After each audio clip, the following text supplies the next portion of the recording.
Alright, so ni confirm item kau Kim, PS5, controller Astrobot dengan first light punya controller lah. Confirm. Alright, so ni kau nak payment by cash ke kad? Aku nak pakai kad boleh? Kad boleh, sekejap kau ambil. Boleh.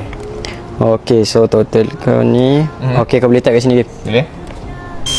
Okay. Decline tu Kim. Decline? Decline sekejap, try sekali. Sekali. Okay. Sekejap. Decline lagi tu Kim. Aku rasa kat kau problem lah. Apa pula? Ini aku baru buat kot. Ini CC card ni. Kau jangan buat gila ni baru buat. Aduh, sekejap try lagi sekali. Sekali. Okay, kau type kat sini. Ni. Decline lagi ni Kim. Decline. Aku rasa betul lah kat kau problem. Elok sikit. Aku rasa terminal kau yang problem kat Terminal ni problem. Ini baru ambil ni kita kan. Ni problem. Cuba kau try pakai kad kau. Sekejap aku try kat. Kad aku baru buat kot. Try. Ni boleh. Boleh pula. Betul lah. Aku rasa kad aku yang problem ni. Kau kena pergi tukar tu. Kat kau problem. Kat aku elok ni. Tak boleh apa lah. Aduh. Okay, ni dah kena settle kan? Ni kita settle lah ni. Settle lah. Aku bawa balik dulu Bawa balik. Alright, thank you boy. Sekejap.